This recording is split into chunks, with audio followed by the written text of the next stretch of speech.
ఇక ప్రజాస్వామ్య పునరుద్ధరణ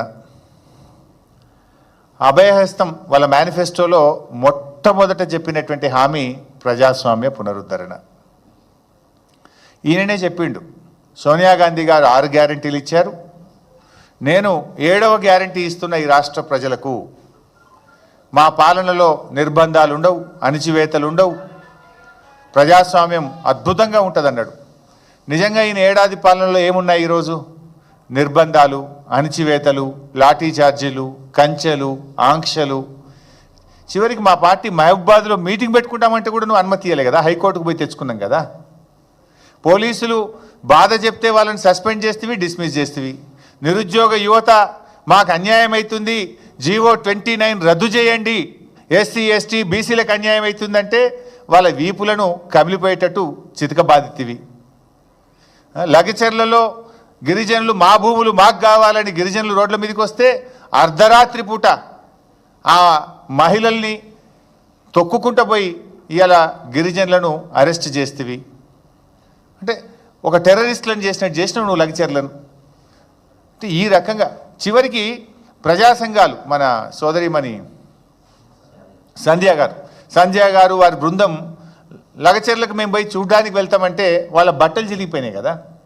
పోలీసులు చివరికి ఆ రోజేమో వాడుకున్నావు నువ్వు వాళ్ళను, ఆ రోజు వాళ్ళని అద్భుతంగా చాలా గొప్ప వాళ్ళని ఉపయోగించుకున్నావు, కాంగ్రెస్ పార్టీ అధికారంలో రావడానికి అన్ని రకాలుగా ఉపయోగించుకున్నావు. కానీ ఇలా ఒక ఫ్యాక్ట్ ఫైండింగ్ కమిటీగా కొన్ని మహిళా సంఘాలు కలిసి లగచర్లకు పోతుంటే వాళ్ళ బట్టలు చిరిగిపోయేటట్టుగా పోలీసులు వాళ్ళని హ్యాండిల్ చేసిండ్రు. ఇది ప్రజాస్వామ్యం, రేవంత్ రెడ్డి ప్రజాస్వామ్యం. ఒకసారి ఆ ప్రజాస్వామ్యం మీద కూడా ఆ రోజు ఆయన ఏం మాట ఇచ్చిండో, ఈరోజు ఏం జరుగుతుందో కూడా చూద్దాం. Whoever have given guarantees, so Sonia Gandhi ji has given guarantees on September 17, 2023, 6 guarantees. Plus I have given one more guarantee, 7th guarantee, that is democracy, revival of democracy.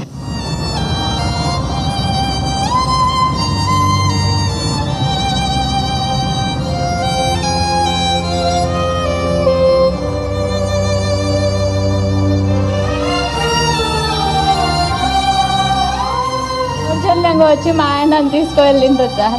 ఇంతగానో దౌర్జన్యం ఎందుకు చేస్తుండ్రు?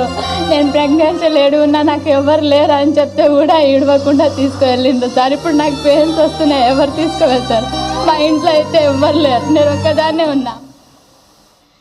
అంటే చెప్పిందేమో ప్రజాస్వామ్య పునరుద్ధరణ, కానీ జరుగుతున్నదేమో ప్రజాస్వామ్య హనన. ఈరోజు ఈ రాష్ట్రంలో జరుగుతుంది. ఎక్కడ అసలు ఉందా ప్రజాస్వామ్యం? ప్రశ్నిస్తే కేసులే, సోషల్ మీడియాలో పోస్టు పెడితే కేసులే, కొండారెడ్డిపల్లికి పోయిన జర్నలిస్టుల మీద దాడి చేస్తుంది, బీఆర్ఎస్ ఎమ్మెల్యేల ఇండ్ల మీద దాడులు చేస్తుంది. ఇక ఏం జరిగినా ప్రతిపక్షాల కుట్రనే. నిరుద్యోగ యువత అశోక్ నగర్లో రోడ్డు మీదకి వస్తే ప్రతిపక్షం కుట్ర అంటాడు. ఈ హాస్టళ్లలో పిల్లలకు విషాహారం తిని ఆసుపత్రుల పాలవుతుండ్రు, పిల్లలు చనిపోతుండ్రు అంటే ప్రతిపక్షాల కుట్ర అంటాడు. మా ఆర్ఎస్ ప్రవీణ్ మీద కేసు పెడతారు, మాట్లాడితే ప్రతిపక్షం కుట్ర. ఇదేనా ప్రజాస్వామ్యం? ఇక ఎన్కౌంటర్లు. వెనకట రేవంత్ రెడ్డి గారు ప్రతిపక్షంలో ఉన్నప్పుడు నక్సలైట్లు ఉండాలి ఈ దేశంలో, ఈ రాష్ట్రంలో.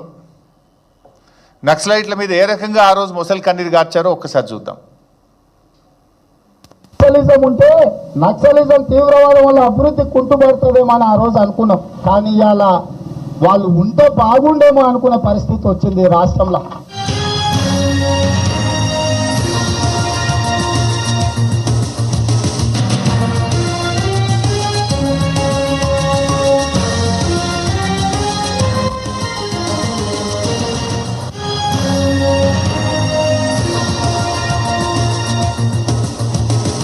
ఆ రోజేమో నక్సలైట్లు ఉంటే బాగుండన్నాడు, ఇవాళ నక్సలైట్లు ఉండకపోతే బాగుండంటుండు.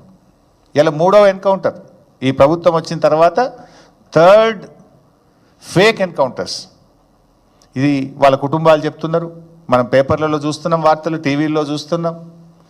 దాని వెనక ఏం జరిగింది అనేటువంటి వార్తలు మనం చదువుతున్నాం. అంటే ఆ రోజు ఒక మాట, ఇవాళ ఒక మాట. అంటే ఇట్లా చెప్పుకుంటూ పోతే ఇంకా 20-30 ఉన్నాయి. I don't want to take much time, but release చేస్తా, వీడియోలన్నీ కూడా మీకు రిలీజ్ చేస్తాయి, ఇంకా చాలా ఉన్నాయి. అంతెందుకే మొన్న ఎప్పుడో సిపిఐ పార్టీ వాళ్ళు ముఖ్యమంత్రి కలవడానికి పోయినరు, లెఫ్ట్ పార్టీలు, నేను పేపర్లో చూసిన. ఏంది మన లగచెర్లలో ఫార్మాసిటీ నోటిఫికేషన్ రద్దు చేయండి అంటే ఎవరు చెప్పిండండి మీకు? ఫార్మాసిటీ నోటిఫికేషన్ అని ఎవరు చెప్పిండు మీకు అని ఉల్టా దబాయించింది వాళ్ళని. ఇప్పుడు ఏమైంది? ఫార్మాసిటీ నోటిఫికేషన్ రద్దు చేసిండు, మళ్ళీ ఇండస్ట్రీ నోటిఫికేషన్ ఇచ్చిండు. పేపర్లలో మీకు వచ్చిన ప్రెస్ రిలీజ్ ఏముందండి? మీకు ఎవరు చెప్పారండి ఫార్మాసిటీ అని ఆయనే దబాయించిండు లెఫ్ట్ పార్టీలు పోతే. మళ్ళీ తెల్లారి చూస్తే అట్లాగా చెప్పుకుంటూ పోతే చాలా ఉంటాయి. మన మహబూబ్నగర్ మీటింగ్లో మీరు చూసి ఉంటారు, ముఖ్యమంత్రి లేచి 7 లక్షల కోట్లు అప్పు అన్నాడు. 5 నిమిషాలకే బట్టి విక్రమార్క మాట్లాడి 8 లక్షల కోట్లు అప్పు అంటాడు. ఇక మొక్కాల వాళ్ళ నోటికి. అసెంబ్లీలోనే చెప్పినది 4,26,000 కోట్లే, మీరు అన్ని అబద్ధాలు చెప్తుంటూ నేను బహిరంగ చర్చకు సిద్ధమంటే దాని మీద నోరు మెదపరు. ఈ రకంగా ఇంకా చాలా చాలా ఈయన నిజ స్వరూపాలు చాలా స్వరూపాలు ఉంటాయి ఈయనకు, అపరిచితుడైన. అంటే జనరల్గా రాజకీయ నాయకులు అనేవాళ్ళు ఆదర్శంగా ఉండాలి. ప్రజలు నిశితంగా మనను పరిశీలిస్తూ ఉంటారు. ప్రజాస్వామ్యంలో మనం అనుకుంటాం కానీ ప్రజలు చాలా చాలా నిశ్చితంగా మనను పరిశీలిస్తుంటారు. రాజకీయ నాయకులు ఒళ్ళు దగ్గర పెట్టుకొని చాలా బాధ్యతగా మాట్లాడాలి, బాధ్యతగా మెదగాలి. ఇవాళ రేవంత్ రెడ్డి స్టైల్ ఎట్లుంటుందంటే, నేనంటలేని మాట ఆయనన్న మాటనే అమెరికాలో మాట్లాడిన అదొక్క వీడియో చూపిస్తా లాస్ట్గా, మీకు కూడా బోర్ అయిద్దేమో. ఆయన ఏమంటే ఆయన జనరల్గా ప్రజలు పిచ్చోళ్ళు, మనం ఏదైనా మాట్లాడవచ్చు, నాలుకే కదా నరం లేని నాలుక, ఏదన్నా మాట్లాడచ్చు ఎటన్నా తిప్పచ్చు అని రేవంత్ రెడ్డి గారు త్రికరణ శుద్ధిగా నమ్మి ఆయన ఆచరిస్తుండు అని అనిపిస్తూ ఉంటుంది. ఆయన ఒకసారి అమెరికాలో మాట్లాడండి, అదొక్క వీడియో చూసిన తర్వాత నేను ముగిస్తాను, ఒక్కొక్క 2 మాటలు చెప్పి ముగిస్తాను. అది కూడా ఒకసారి.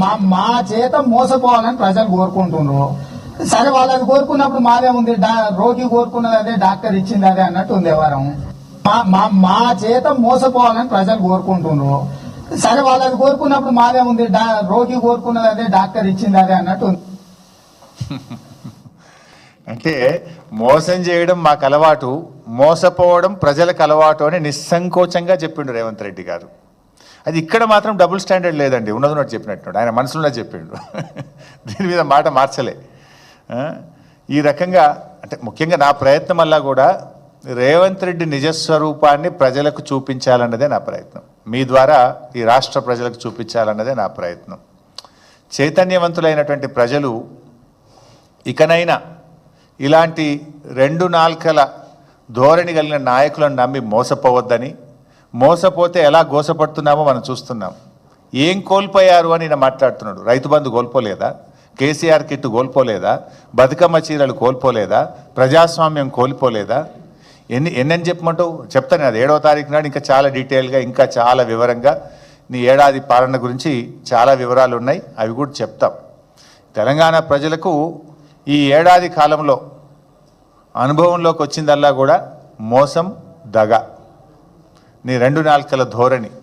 ఇలా పిల్లలు కూడా చూస్తే, ఎక్కడ టీవీ చూస్తే పిల్లలు చెడిపోతారు అని ఛానల్ మారుస్తున్నారు తల్లిదండ్రులు. రేవంత్ రెడ్డి స్క్రీన్ మీద కనబడంగానే ఛానళ్ళు మార్చే పరిస్థితి వచ్చింది. నీ భాష కానీ, నీ వ్యవహార శైలి, నువ్వు మాట్లాడుతున్న తీరు, ఇవాళ కుటుంబాలు భయపడుతున్నాయి. మా పిల్లల మీద ఈ ప్రభావం ఎంత పడుతుందో అని కూడా బాధపడే పరిస్థితి వచ్చింది. అంటే రేవంత్ రెడ్డి గారిని నమ్మితే ఏమైంది అంటే, అన్న వస్త్రానికి పోతే ఉన్న వస్త్రం పోయింది అన్నట్టు అయిపోయింది ఈరోజు. సో నేను చూపించింది, నేను చెప్పే ప్రయత్నం అంతా కూడా ఈ ఏడాది పాలనలో ఎడతెగని వంచనకు నిలువెత్తు నిదర్శనాలు ఇవన్నీ. ఇది ఆత్మవంచన చేసుకోవడమే. ఒక నాయకుడు అనే వ్యక్తి ఏదైనా ప్రజలకు మాట ఇస్తే, ప్రతిపక్షంలో ఉన్నప్పుడు మాట్లాడితే దాన్ని నిలబెట్టుకునే ప్రయత్నం చేయాలి. ఇవాళ నీ మాటలే కదా, నువ్వు రెచ్చగొట్టే ప్రజల్ని నేను ఇది చేస్తా అది చేస్తా అని చెప్పి నువ్వు ఈ రకంగా అధికారంలోకి వచ్చినావు. కానీ ఇలా అధికారంలోకి వచ్చినాక ఎట్లా మాట మారుస్తున్నావో కూడా ఇలా రాష్ట్ర ప్రజలు గమనించాలని చెప్పి కూడా కోరుకుంటూ, ఇంత ఓపికగా విన్నందుకు మీ అందరికీ ధన్యవాదాలు.